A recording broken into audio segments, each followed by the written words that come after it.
ఓలురో సవారీకి దొరుకు బిడ్డ శవాలే నెస్తాయి బిడ్డ పేగులు తీసి మెడల వేసి ఆడుతాం బిడ్డ ఆడుతాం బిడ్డ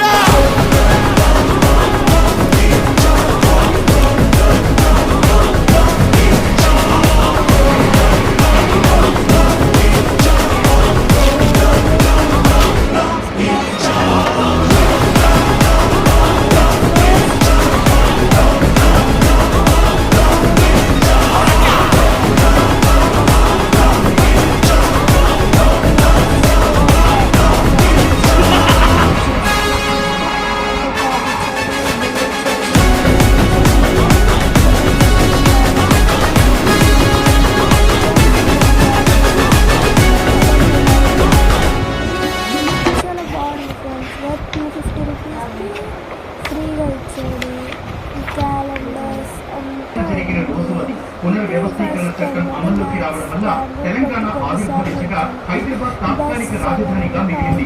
అదే రోజున కొత్త రాష్ట్రాలకు సెప్టెంబర్ 1న కృష్ణానది తీరాన విజయవాడ గుంటూరు మధ్య రాజధాని ప్రాంతం ఖరారైంది. 2 రోజులకే సెప్టెంబర్ 3న గ్రీన్ఫీల్డ్ రాజధాని నిర్మాణానికి అసెంబ్లీ ఆమోదం తెలిపింది. డిసెంబర్ 8, 2014న సంస్థలతో మాతృ సమీకరణ ప్రారంభమై 2015న మాస్టర్ ప్లాన్ నోటిఫికేషన్ అదే ఏడాది జూన్ నుంచి సచివాలయం కార్యకలాపాలు అమరావతిలో ప్రారంభమవడం అన్ని కలిపి నగర నిర్మాణం. ఈ సమయంలో రైతులు 1631 రోజుల పాటు సాగించిన నిరసనలు ఈ ఉద్యమానికి కీలకంగా నిలిచాయి.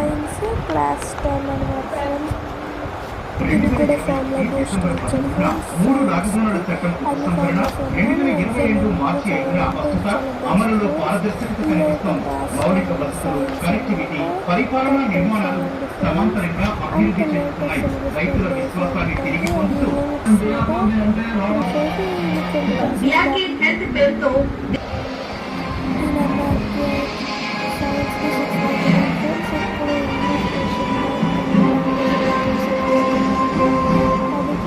యాత్ర కొనసాగింది. గత నూడిల్స్ వ్యాపారం నిర్వహిస్తున్నారు. వీరికి 2 ఏళ్ల బాబు కూడా ఉన్నారు. సంఘటన స్థలానికి చేరుకున్న పోలీసులు సభ ఏర్పాటు చేయబడింది. మెమెంటోలు అందజేశారు.